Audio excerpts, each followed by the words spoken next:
Hello, Pocket Rockets. Shall we see what's in the book today?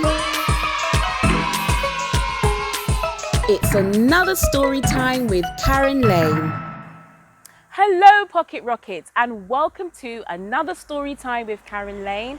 Today's story is going to be I Am Too Absolutely Small for School by Lauren Child, featuring Charlie and Lola. Let's have a look inside. I have this little sister Lola. She is small and very funny.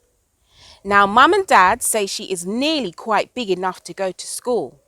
Lola is not sure. There she is, looking a bit worried and confused.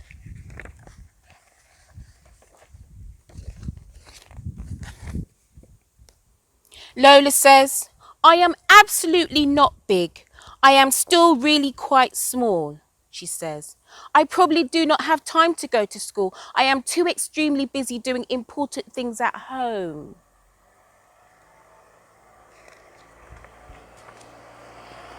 I say, at school, you will learn numbers and how to count up to 100. Lola says, I don't need learn up to 100. I already know up to 10 and that's plenty.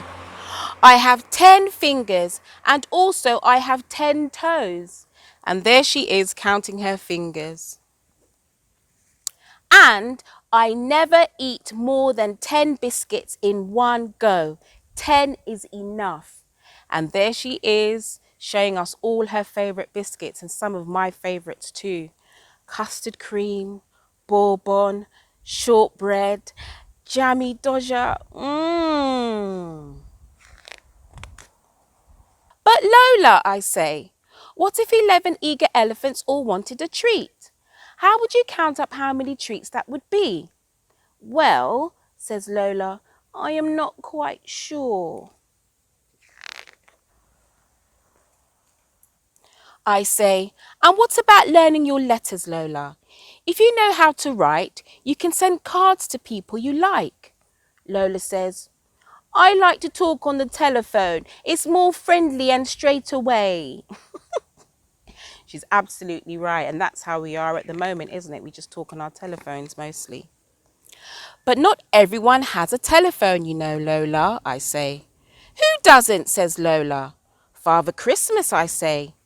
You have to write him a special note and put it up the chimney to tell his little helpers your Christmas wish. Otherwise, the little helpers might get your wish muddled up.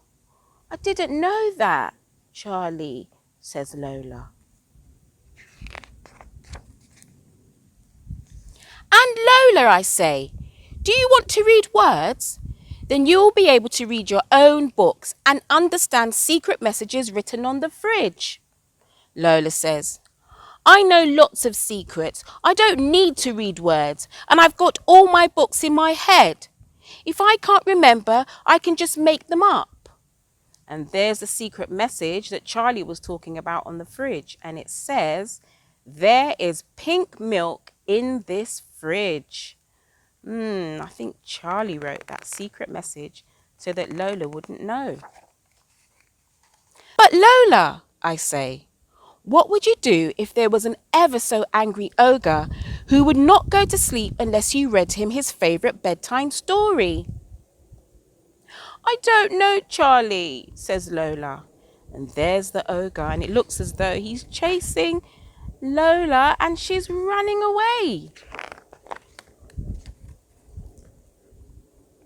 Then Lola says, I would like to read to an ogre and count up elephants and put notes up the chimney, but I absolutely would not ever wear a school uniform. I do not like wearing the same as other people. I say, but Lola, you do not have to wear school uniform at our school. You can wear whatever you like. Oh, says Lola. You wait there. I know exactly what I can wear. And there are plenty of Lolas, and that is why Lola doesn't want to wear a school uniform, because Lola is afraid that if she wears a uniform, nobody will know who she is. Well, Lola, I say, that certainly suits you, but you cannot go to school dressed as a crocodile. Lola says, this is not a crocodile, this is an alligator. I say, you can't really go as an alligator either. Why not? Says Lola. Because alligator is for the best. For school, stripes are nice. Really? Says Lola. And there she is in her alligator dress. Outfit. I like to wear stripes, says Lola, but what will I do at lunchtime? You know I will not ever never eat a school dinner. My sister Lola is fussy about food. I say, but Lola, you can take your very own packed lunch in your very own lunchbox. Lola says, I do not want to eat at school, alone, all by myself, on my own. And there's her lunchbox with her name on it, with a cat on it. I say, but Lola, at school you will meet lots of new friends. You can have lunch with one of them. Then Lola says, but I already have my friend, Soren Lorentzen. I would like to have lunch at home with him. Soren Lorentzen is Lola's invisible friend. No one knows what he looks like. Oh, if you look closely, there's actually a shadow, and I think that is our Soren Lorentzen. I say, well, Soren Lorentzen will be going to school too. What will he do if he can't sit next to you? Oh, you're right. Soren Lorentzen is a bit slightly nervous to be at school on his own. I will absolutely have to go too, says Lola. And there she is sitting, and there's the shadow, if you look closely, of Soren Lorentzen. Walking to school, Lola is all wobbly. She says, Soren Lorentzen is feeling slightly not very well. He is worried he will not be able to count numbers, do letters and read words, and no one will talk to him, so he will be all by himself, on his own. Lola, I say, it will be okay. You'll be fine. I bet you'll both have a really good time, and after school we'll have pink milk at home. Isn't Charlie the best brother? Oh, he's so lovely. He's making sure that she feels safe. But all day I am worried. I don't see her at break, and she's nowhere at lunch. I can't find her at home time. She's not by her peg.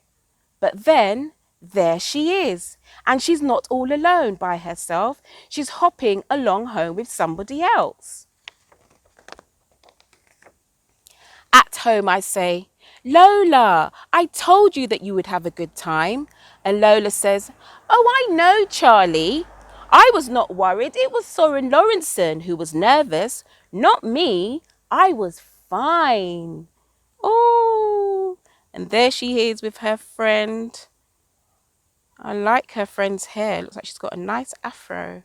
And they're both having pink milk. That was lovely. Thank you so much for joining me today for Storytime with Karen Lane.